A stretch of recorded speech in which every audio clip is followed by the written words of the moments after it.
Hai Besti Keuangan. Umumnya, setiap industri memiliki misi nurunin biaya produksi atau seenggaknya menjaga supaya biaya produksi tetap rendah. Istilah cost cutting dan cost reducing sering digunakan sebagai cara kita menghemat biaya. Namun, sebenarnya dua istilah tersebut sangat amat berbeda. Yuk kita simak buat tahu bedanya. Cost cutting. Cost cutting adalah pengurangan biaya melalui berbagai cara yang dilakukan secara one time. Contoh penerapan cost cutting yang pertama, PHK karyawan. Kedua, pemotongan tunjangan. Ketiga, pengurangan gaji karyawan. Keempat, pindah ke kantor atau gedung yang lebih murah sewanya. Dan yang terakhir, memberikan opsi kerja dari rumah atau kerja remote bagi karyawan atau mempersingkat jam kerja.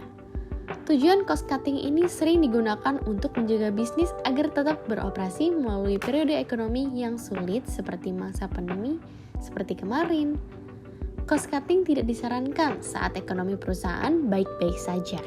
Karena cost cutting hanya dilakukan secara one time, bukan untuk menghemat biaya perusahaan secara berkala. Selanjutnya, cost reducing.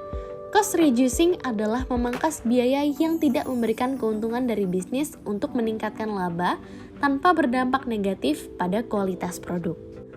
Melakukan evaluasi pengurangan biaya atau cost reducing secara berkala dapat membuat operasi perusahaan lebih efisien untuk meningkatkan keuntungan.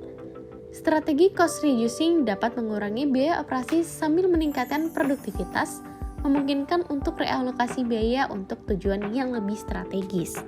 Nah, supaya lebih jelasnya nih, ini dia nih implementasi cost reducing.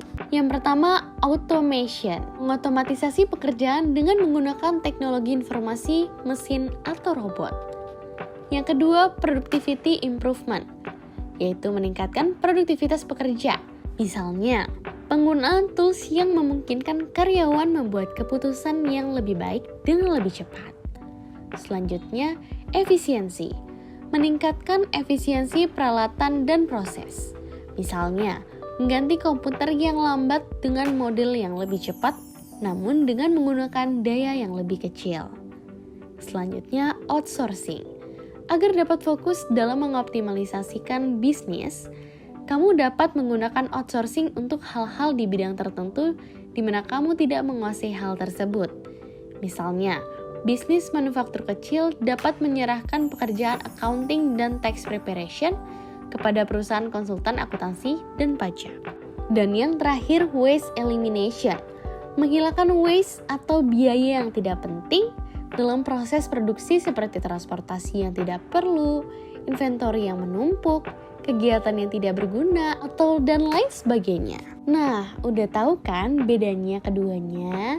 Jadi, kamu mau pakai strategi cost cutting atau cost reducing nih Besti? Komen di bawah ya.